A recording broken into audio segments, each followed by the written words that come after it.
Welcome to Mary's Cup of Tea, the self-love podcast for women, though all self-lovers are welcome here. I'm your host, Mary Jolkowski. I'm an author, speaker, retreat leader, and all-around self-love advocate. And this is the podcast that will inspire you to love yourself. Since it's Aquarius season and I'm an Aquarius, which means also a nonconformist, I decided what better way to spend Valentine's Day week than talking about breakups on the podcast, which is why I invited breakup coach Kendra Allen to the show. So if you've gone through a breakup recently or you're healing from a breakup that is not so recent and you feel like you should be over it by now, please listen to this episode. Because I think we could all use the reminder that healing takes as long as it takes. So Kendra Allen is a breakup coach, like I mentioned. She's also the host of the Heal Your Heartbreak podcast, author of the Breakup Workbook, and founder of Breakup Bestie. After going through a series of painful breakups, Kendra realized that there was a huge gap online for practical and healthy heartbreak advice, so she set out to fill it. She first launched the @YourBreakupBestie Instagram account in 2017, and ever since then, she's helped hundreds of thousands of people recover from heartbreak through her blog, social media, coaching, and podcast. She's been featured in places like Cosmopolitan, On Air with Ryan Seacrest, ABC News, and more. And today she comes on the show to talk about how to cope with a situationship ending, so not just a breakup, but any kind of dynamic where you were attached to somebody and now they're not in your life anymore. Why going no contact is the most beneficial to a breakup. Please hear her out. And ways that breakup recovery is eerily similar to any type of addiction recovery, including that from an eating disorder. If you enjoyed this episode with Kendra and I, please let us know by screenshotting it and sharing it on your social media. You could tag me at Mary's Podcast and at Your Breakup Bestie to let us know that you were listening. So without further ado, here's Kendra Allen to give you breakup advice and talk about the art of moving on. Happy Valentine's Day! Hi, Kendra. Welcome to the Mary's Cup of Tea podcast. Thank you so much for being here. I had this thought for what am I going to do as a Valentine's Day episode, and then I thought breakups. We're going to talk about breakups. Yes, this is usually a busy season for me with Valentine's Day, which is great. I'm like glad people are asking for support or needing support to get through the holiday. Yeah, it's challenging to see everybody and feel like they're all in perfect relationships. And even if you are in one, behind the scenes, it's not perfect and you might not get 100 roses on Valentine's Day. But I specifically wanted to honor not just single people, but those who are dating and those who are going through breakups that are harder to explain, meaning maybe they're in a situationship. Or I had dinner with a friend just on Friday, and she said that this guy was like flirting with her nonstop. And then 3 months later, she finds out that he's married. Like, is that considered a breakup? Because it's still kind of like, ooh, like I saw some potential and now it's gone. Totally. Yeah. Honestly, I think the only person that can determine whether something is a breakup is the person. Like if, that saying, like if it walks like a duck, quacks like a duck, like breakups have very little to do with the circumstances. The circumstances are important to honor and it's important to process that. But at the end of the day, it comes down to feelings. And that's why I think I've always made it my mission to provide as universal as possible breakup advice, because I do really think that regardless of if you're going through a marriage that ended after 20 years or you're coming out of a 3-month situationship, you can put those people together and they could have a very great conversation just processing their feelings, because they are the same. Like when we look at it, the feelings are the same.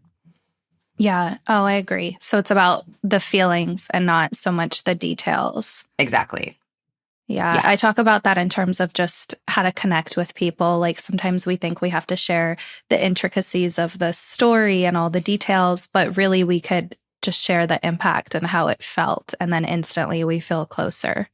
Yeah. And I actually like really encourage people to not think of their breakup as unique, which I think we all obviously are unique people and we all have important stories to tell. But I think what happens when we start thinking about our breakup as unique, and even, your friend that ended up finding out the guy was married, I just think if we put ourselves in a situation where we think we're unique, we think no one's going through it, we're not going to talk about it with our friends as much. We're not going to be open to getting advice because we're going to think no one understands what I'm going through. No one can relate to me. And then you really end up just closing yourself off to help and support when in reality, you might get something from like a random man on the street and it just hits you in the right moment. And if you stay open to advice, like you're going to hear what you need to hear. That's my belief, at least, is, if you stay open to getting helped, asking for help, getting support, you'll always get what you need when you need it. Yeah. Oh my gosh, Kendra, some of my most like life-changing aha moments where the brain chemistry, the frontal lobe just like molded a little more have been in random happenstance conversations with a stranger. Mm-hmm. And it might be something you've heard many times, but it's just you hear it when you need to hear it. It's funny, when I started Breakup Bestie, I always thought like, if I could have a post that just impacts one person that day, and I feel like the more I can think about it with that attitude, the better stuff I end up putting out, because, you never know when someone's going to hear something. And maybe I've talked about the no contact rule 1,000 times, but the one time I talk about it, like it really impacts that one person. That's how I like to think about it, I guess. Oh, I want to hear more about that. But before we dive into coping mechanisms, ways to heal your heart, I started doing this new thing with a guest. It was supposed to be an icebreaker, but we don't have ice to break. We're just talking. We're in it. We're in it already. So sorry if this feels backwards, but what's your proverbial cup of tea lately? Like something you are loving, enjoying? I would say mine's not going to be that exciting, but I have a little context. I have 3 boys, 3 and under. So I have 1-year-old twins and then a 3-year-old boy. So honestly, like my proverbial cup of tea has been driving in silence. Oh my gosh, that's so funny you say that. Really? Well, because I start laughing to myself. And I was going to let you in on the joke later, but then you deliver the punchline. Do you play Cards Against Humanity ever? It's a terrible game for horrible people. I haven't played it in a long time, but yes, my husband and I actually went through a phase where we played it a lot with our friends. Okay, well, my stepdad's favorite card is the one that's some goddamn peace and quiet. Yeah, and I thought I had a sense my you were going to say proverbial cup that. of tea. Yeah, that is honestly like anything I can do. And I'm usually someone who constantly like wants to listen to a podcast or have something going on in my ears and my brain so I don't have to hear myself. But lately it's been silence, so that's been my cup of tea, which is kind of new for me. So that's, yeah. Would you recommend twins? I mean, I guess you have to say yes, but I want twins so badly. Oh, you do? Yes. They're hard. I mean, I think if you asked me that question in 3 years, I would be like, yes, they're like the best because they play with each other. Right now, it's so hard. They're like both so in the like can't walk, like always need to be carried kind of phase. And having 2 of them plus a toddler has been definitely like one of the hardest years of my life. But it's getting fun. Like they're starting to really play with each other and like have little conversations. So it's getting very cute. And I think in the future it will be incredible. Some of the loudest years of your life, too. Oh my gosh, so much. Yeah. It's funny. Well, so I'm assuming, and correct me if I'm wrong, but I'm assuming you're in a relationship right now and you have children, but take us back to when you went through a breakup. I'm assuming you've been through one also, Yeah. And how you started Breakup Bestie. Yeah, it's funny. So in May, it'll actually be like 10 years since my last major breakup. And I like to say that the breakup in May of 2015 was the accumulation of multiple breakups. It was really just like the last 3 breakups hitting me at the same time. And that's why it was so intense, I would say. But a big part of my story is I've also been sober for 12 years. I went through this breakup in 2015 and it was the third breakup in a row where the person basically just could not commit to me. They said like it was Mm. either like three times in a row, I don't want to get married, I don't want kids, I don't want to commit to a formal relationship. And then this last one like really gutted me.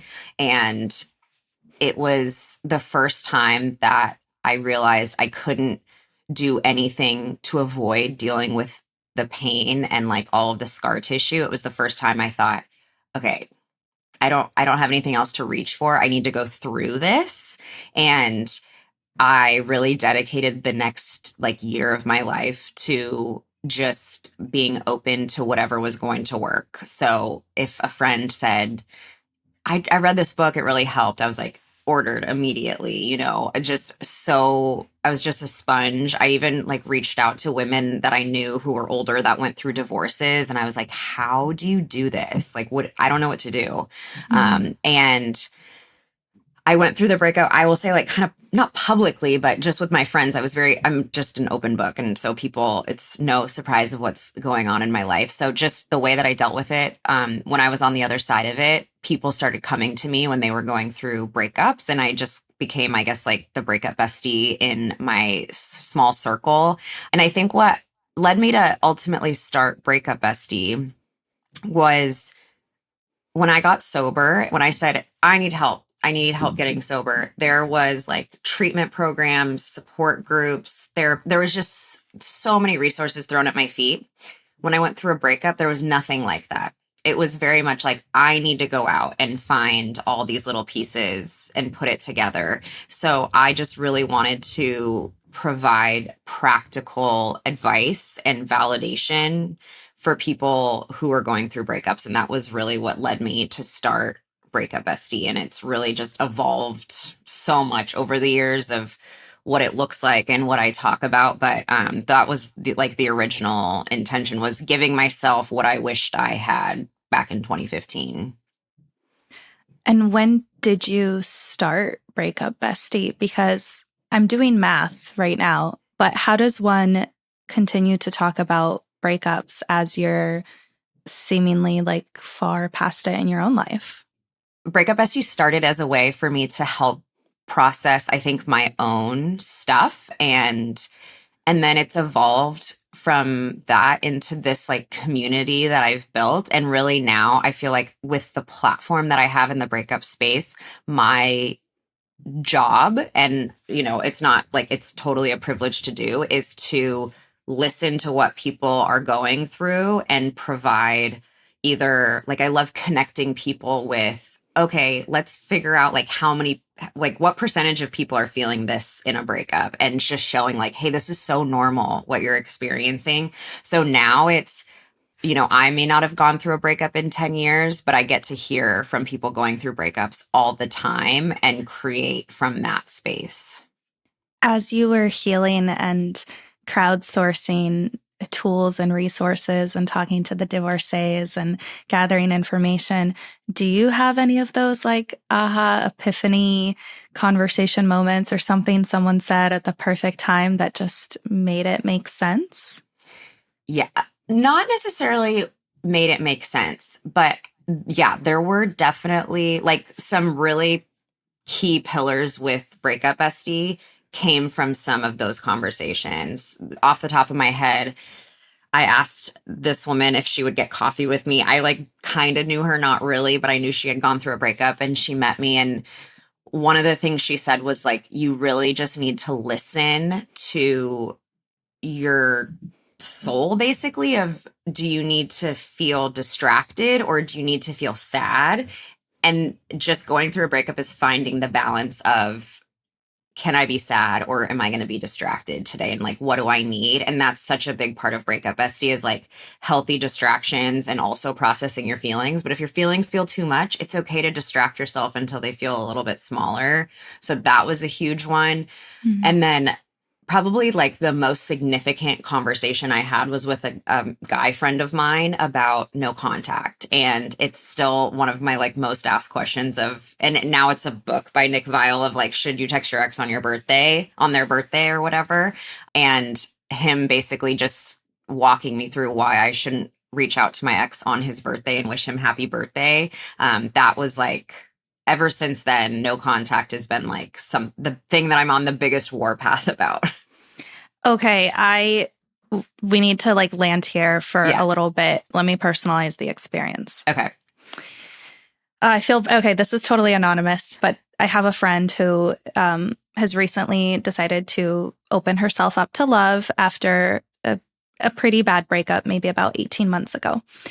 And one of the people that she kind of started flirting with, or he started flirting with her, actually, that's a critical part of the story, is a mutual friend of ours. After we go on like literally a triple date, he has the audacity to say, "You misread things. We're just friends." And I've like seen it before my eyes, like totally starts gaslighting her into, "Why would you develop feelings? Like we're just friends." This was back in maybe July or August, and we are still talking to him. Okay. Same thing. It's the birthdays, the little gifts, his birthday passed last month, her birthday passed last week, actually. And her words to me were, and she said this jokingly, I know she wasn't joking. She said, "I just need to find somebody else to talk to and then I'll get over it." Okay. So there's a lot there. There's kind of this idea of like, it's a situationship. There's a little bit of like confusing mixed feelings gaslighting on top of not really being able to sever, on top of like using somebody else to kind of cope through a breakup. So I'm curious, and then the no contact, like the importance of it, because I've tried to be like a gentle listening birdie. Yeah, it's hard. But it is hard. And I mean, I'm not going to overstep, but tell us about no contact. Yeah. And I will preface this by saying the way I talk about it feels very simple, but I can also acknowledge it is not simple. It's not easy. And in a lot of cases, there are some exceptions when it comes to sharing friends, like the situation that you guys are in. But no contact is not talking to your ex at all following a breakup. Obviously, if you share children, there are things that, there are some big responsibilities that you need to talk to an ex about. But for the most part, you don't talk to them at all. And the reason for that, and it's funny because I didn't even really find out the reason until actually starting the podcast and talking more about it and talking to experts about it. But you're literally giving your body a chance to detox this person, and you're giving yourself the chance to learn how to live without this person in your life. Because when you go through a breakup, not even a breakup, but like when your brain becomes attached to a person and they're the source of dopamine, it's Dr. Amen literally calls it like cocaine brain. When you're falling in love, is like your brain is acting like it's on cocaine. Your brain, once that person's gone, is going to continuously look out for that person. So when you can't get them, it feels painful. You feel physical pain. So you need to give yourself the chance to detox. And anytime you talk to them or you see them or you smell them or you hear their voice, all that is going to come flooding back. So for me, it's like a chance to detox from this person. And I think it's a very, very important part. It doesn't necessarily mean you're not going to look at social media. Like that kind of stuff happens. But I think everyone going through a breakup who has the ability to not talk to that person. And, when it comes to someone who does share mutual friends, sometimes it's just a temporary thing. Sometimes you really just need to take a step back and say, like, I don't know specifically if there was like a joint birthday party kind of things. Like sometimes you need to take a step back and say, I'm going to set my ego aside, because I know sometimes it's like ego driven. I don't want to be the one that doesn't go to this birthday party because my ex is there. So I'm going to like be I'm going to try to win. That's what people try to do. They try to win, but in reality, you're losing because you're hurting yourself in the process. So I think I'm going to set my ego aside and say, for the next 2 months, I'm not going to go to that birthday party. I'm going to take that step back and give myself the space, and then we'll see what happens later on. I really do think sometimes we let our egos get in the way, and especially with things like situationships where there's a lot of self-gaslighting. You try to convince yourself this wasn't even a real relationship. I was only with this person for 2 months. I should not be feeling this pain. But by doing that, you're not getting rid of the pain. You're just adding shame on top of sadness, anger, all the other emotions that are going to come with a breakup. So I think it's incredibly important to just honor the feelings and not try to talk yourself out of them, and give yourself that time to take a step back. When you say going no contact, does that also include blocking them on social media? Because you said social media is a little bit different, but Yeah. So my thoughts on social media is, I'll use the example of someone stopping drinking. If I'm going to stop drinking, it's probably not a good idea for me to keep a bottle of wine on the cupboard, like in the cupboard in my kitchen, because the more you're around it, the more likely you are to open it at some point. So when it comes to social media, I wouldn't necessarily say it's breaking no contact, but if you're someone that is compulsively looking and it's making you feel terrible, then yeah, I would block them. I would do whatever you can to put an obstacle in the way of looking every single day, or every time you open your phone, you're checking their stuff. So social media, I just think makes breakups so much harder, because it's a place for you to find information, even though it's not actual information, it's pieces of information. And then you're going to fill in the gaps with things that are going to make you feel even worse. So I know people will like look at how many people they're following. And if it goes up, then all of a sudden they're like, oh my gosh, they met a new person. Or you're like zooming in on stuff. It could very easily drive you mad. So I just think social media, it doesn't qualify for breaking no contact, but it also is something that you need to watch on how it's affecting you. Well, you mentioned ways that we try to win. And I think one of those is to kind of signify to the other person that you're doing great. And you post like a hot picture on your stories and see if they watched it. And you're constantly like attached to them in some way, their approval in some way, for example, just even seeing that they saw it, or mentioning to them, getting it through the grapevine that you're maybe seeing someone else and still kind of trying to get back at them. Mm-hmm. I feel like when a girlfriend comes to me with this, I'm like, girl, post the hot picture, show him what he's missing. Sorry to speak in hetero language right now, but that's what I would say. But if I think about it a little bit deeper, I'm like, that might not be the healthiest way to cope. So here's the thing. Like, my opinion is there's no right way to go through a breakup. Like, there's no perfect way to go through a breakup. And all of it is figuring out what works for you. And a lot of it is trying things out and seeing if it makes you feel better or not. Because my assumption would be you post the picture and it feels great. And that's great. Like, it's so good to have like a healthy self-esteem, all of those things. But underlying all of that, what I would warn people against is post a hot picture because it makes you feel good. Don't post it because you want your ex to see it, because by doing that, you're just giving your ex more energy.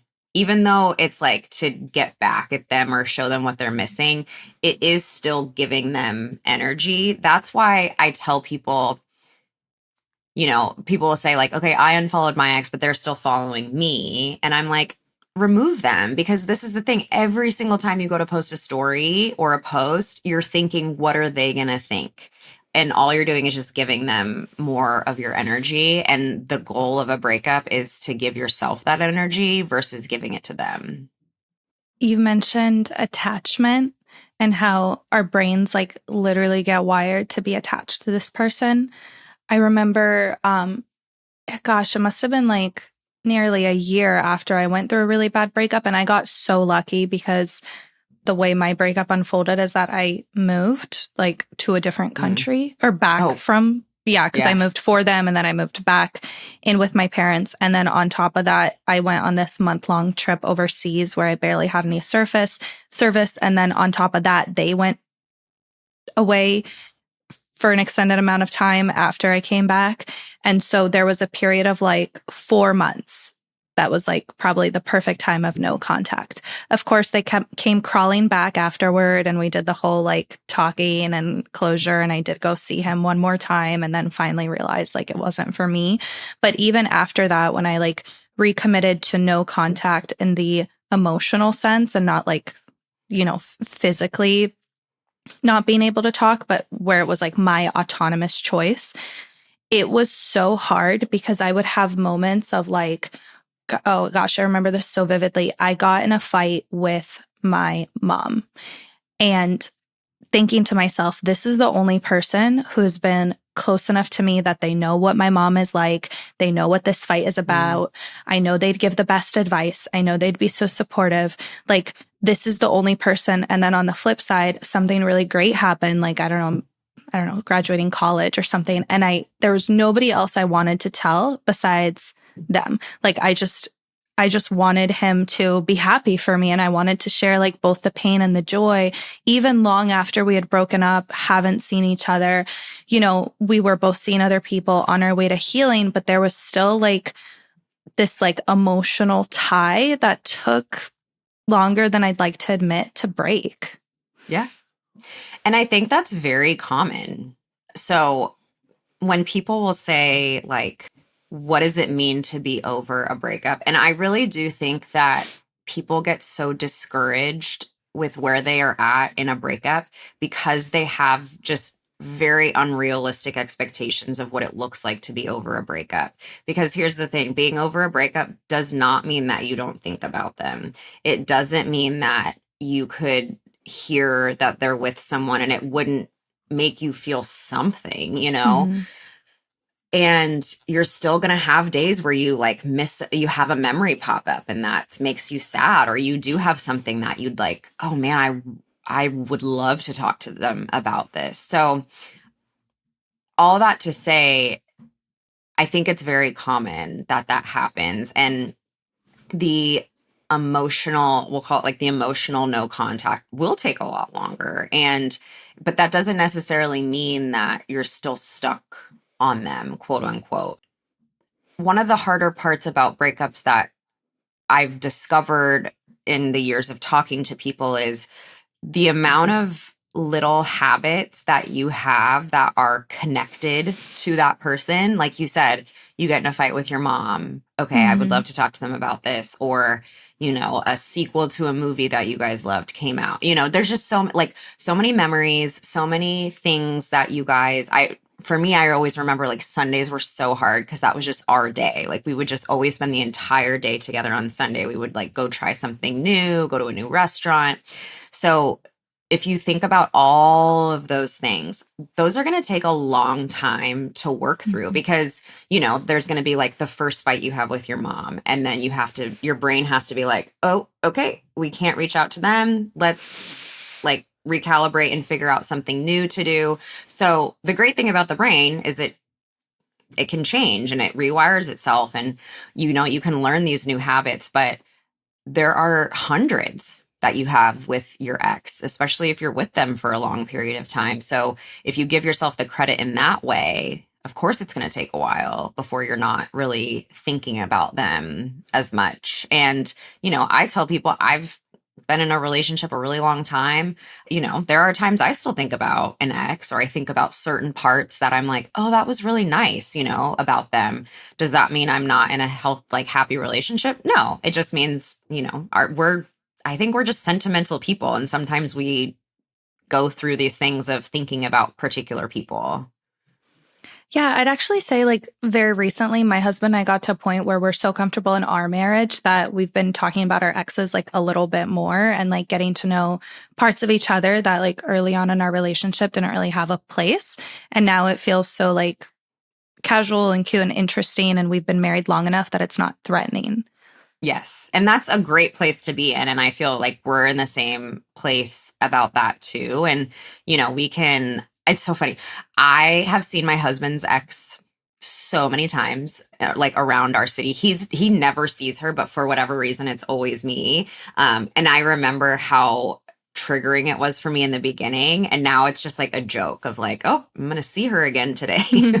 So yeah, that's the thing. You can look forward to that point where you can, joke about stuff, where you can even like tell a memory about your ex to your new partner. So like it will get better, but I always tell people, like, I really don't want people to panic if it's been 6 months and you're still in pain, or if it's been a year and you're still in pain, or if it's been 2 years and you have a memory come up and it's like this new thing. I like to tell people, if you feel like you're having a backtrack in your breakup, which is going to happen, I don't like to think about it as a backtrack. I usually like to think about it as just this new layer of healing that you're going through.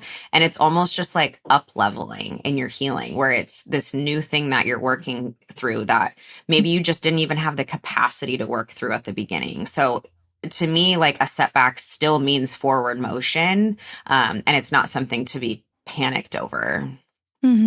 Like each time you resist texting them, you're stronger.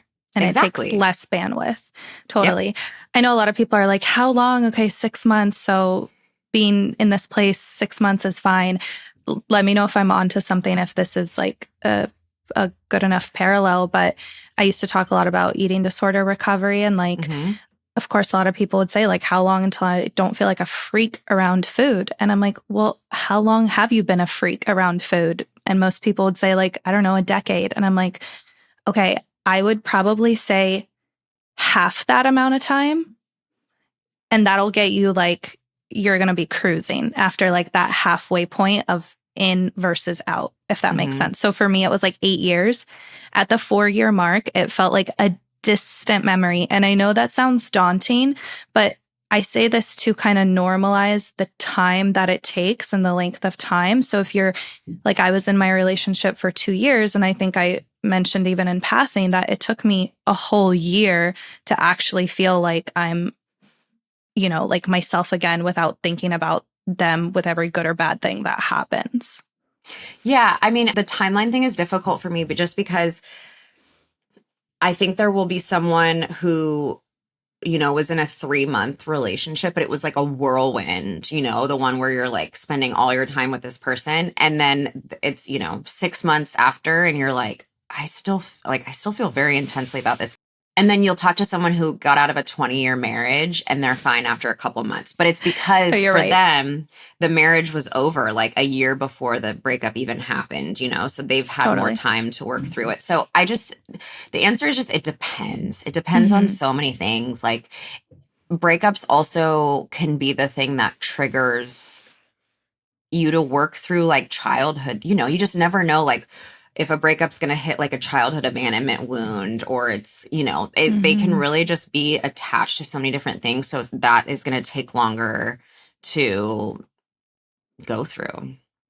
Yeah, you're right. It's probably useless to try to quantify it. And it could be a catalyst for so many other things. Yeah, but I think that the important thing is just to remember, like, it's not a switch kind of like a thing. And you do need to realize like all the things that happened. I just think we tend to like oversimplify it and believe that, okay, I'm ready to be done with it, so I should just be done with it. It's just so many things have to catch up to, where you're feeling better again. And I mean, I think there are so many parallels with breakups and the recovery space, whether it be drugs, alcohol, eating disorders. I do think there are so many parallels between those things.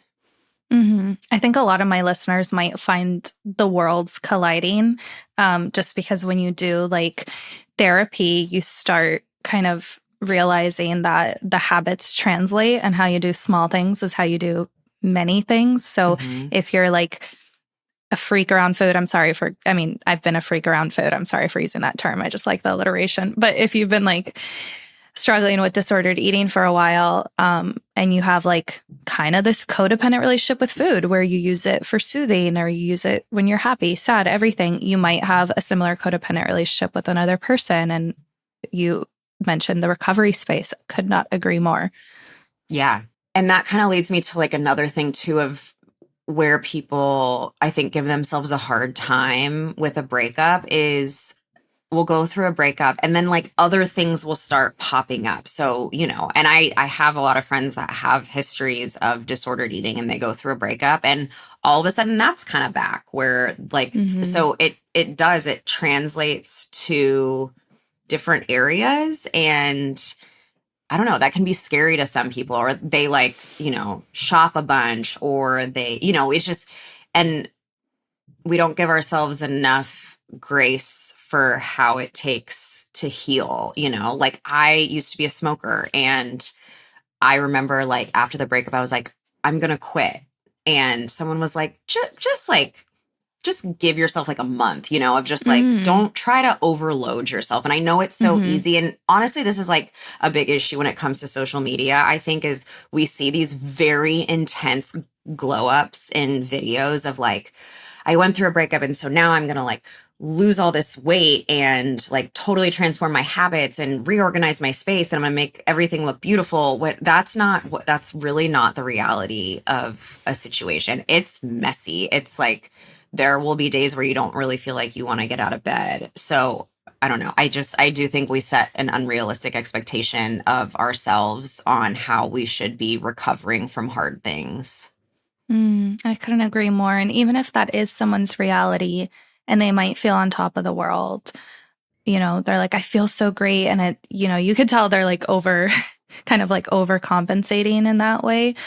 I think the intention matters so much. And so if your intention is like this sense of revenge, then that's going to catch up to you, a year Mhm. later when you gain a little bit of that weight back, or you just feel sad and lonely, but you didn't build the tools because during your breakup, you were more focused on covering it up with a band-aid. 1,000%. Yes, that is. I always tell people like breakup pain doesn't just go away, and you can like run away from it, or you can drink it away, you can shop it away, but it's not going away. And I do think that's why some people will have, long-term breakups. I hear this all the time. They'll have a really long-term breakup, 3 years, and they were like, yeah, it was kind of hard. And then they get into like something after when it's 3 months and they are demolished from it. And usually it's Oh. because they never really processed the one before and they just kind of hopped into something new, not taking the time to process like, whoa, what happened? And that's why breakups can feel a lot more intense than maybe they need to, because we never dealt with it. It's like, I love the analogy of, if if the trunk of your car is like filled with stuff and you slam on the brakes, like everything's going to come flying up to the front. Mm. So I think that is really important to note is, yes, distractions have a very healthy way of being used. And I think they're very necessary, especially in the beginning after a breakup. But you do eventually have to come back to what happened. How did this impact me? What am I feeling from this? In what ways, was this relationship hurtful to me? You do have to process it. Otherwise, you're going to end up dating the exact same person again, just with a different name. Mm. That sounds similar to your story that you shared at the beginning. And what I loved about it even more is that it seems like your breakup was this because you made it so it was like a fertile ground for support and friendships and like a sense of connection, like Yeah. the community that you built, not just online, but like just being known as like the bestie and like going out with people for coffee. I mean, I just see this. We've been talking a lot about friendships on this show and we had a lot of guests. I just see this as like such a great opportunity because if somebody reached out to me and was like, I know you went through this hard thing, would you be open to getting coffee? I'd be there in a heartbeat. That's something I would probably always say yes to. If they like vulnerably led with that, maybe even more so than if they were trying to play it cool or casual or say like, let's hang out. I'd probably be more prone to talking openly about a struggle, but maybe I'm just like a heavy, intense person. No, I think it's so true. And I mean, truly, like, I believe friendships can be the antidote to breakups for sure. Not all friendships, but like really good, solid friendships are the thing. And I think one thing that going through my breakups have taught me is regardless of my relationship status, like I always preserve my friendships because, I've gone through relationships where I've dropped all my friends and those breakups are so much harder to deal with. But my Nana would always say that the best way to make a friend is to tell them a secret or ask for a favor. And I think that's so true. Like if you say, "Hey, I need help," like that's, immediately like lowering guards and breaking the ice. Okay, let me share another conversation with a friend. Okay. Love, or like the ending of love has been coming up a lot lately with my friends. But one of my close ones sat me down and said, I'm in love and I'm either going to marry this person or it's going to be the worst heartbreak of my life. And I think that a lot of people feel that way when they are falling in love. They're like, this is either it for me or this is it for me. Like it's going to obliterate me if it doesn't last. I think grief and love and anticipation and excitement are, two sides of the same coin. So I honor that duality.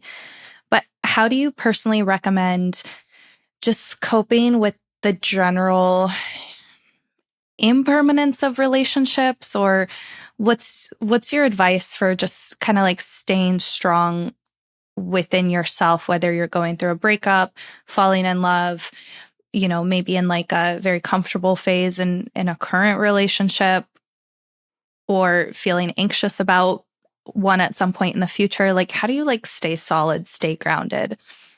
Yeah, no, it's a good question. And I think that's something that I hear a lot from people of, I talk to people who are more so fresh out of a breakup, but they will say, I'm so scared this is going to happen again. I think my best advice, for people who are going through a breakup is I think learning how to go through a breakup and learning that you can make it through it and get to the other side and have it be really beautiful is such an empowering tool to have, to know like, oh, I could do this. It's very freeing because I did used to be someone in relationships that was very anxious all the time and was constantly weighing my decisions and what I said to, I don't want whatever I do to make this relationship end. But after going through a breakup and knowing like, oh, I can do this. It's really, I feel like has cured a lot of my anxiety within relationships because I know, okay, I can enjoy all the good stuff. And I also know that if it were to end, like I could handle it. Of course I'd be sad. Of course it would be hard, but I can do it. So I think everyone should learn how to live single and be happy while being single and should learn how to go through a breakup. And I think doing those two things will make you so much less fearful in future relationships. As opposed to jumping from one to the next. Yeah. Because then, sure, there are people that marry their high school sweetheart and they are together for 65 years or whatever that looks like, and they never have to go through that. But if you are going through a breakup, like take this time to learn how to live your life single and enjoy it. Because here's the thing, like if you have the belief that I can only be happy in a relationship, you are going to be scared in future relationships because you think if this goes away, I don't know how to be happy. But if you can learn how to live your life single and enjoy it, you think, okay, I would be very sad if this relationship went away and I would be heartbroken. But I do know that I know like I can be very happy on my own. Mm-hmm. And aside from making you more confident, it just helps you tolerate less. Like, Exactly. yeah, like less bullshit, less disrespect. You're less likely to get into an abusive dynamic that is very serious. Otherwise, like you said, you just keep dating the same person, same type of person with a different name. Yeah. Yeah. You can say, I know I can walk away. Whereas before it's like, no, I have this thing. I don't want to lose it because all I want is a relationship. Whereas like, oh no, I love my life. I love myself. So if you're coming in here, like, we have some standards, we have some like rules of operation here. And if you don't know how to do that, like, it's not going to work. That is such a better place to be coming from than please, I just want to be with someone, which I've been there. Like, we've all been there. I'm not to say that that's like bad. I think it's something that we can grow through. Mm-hmm. Yeah, definitely. Kendra, this has been so valuable. Do you have any closing thoughts or like a reminder? I don't know. I just want to be like, don't text your ex. Yeah. Just don't text your ex. Don't text your ex. I tell people, if you really need to text your ex, send it, type it out and send it to me on Instagram, and I'll just like get it out of your system. But yeah, don't text your ex. But I always close my podcast with this too shall pass. That's like just such a big one. Just remember, how you're feeling right now will change. It will change. I can promise you that. Next Valentine's Day, you're going to feel a lot different. And just remember, like, most of the couples that post really sappy things on Valentine's Day aren't doing particularly well. So, I mean, that's probably not fair, but like, that's my generalization of it.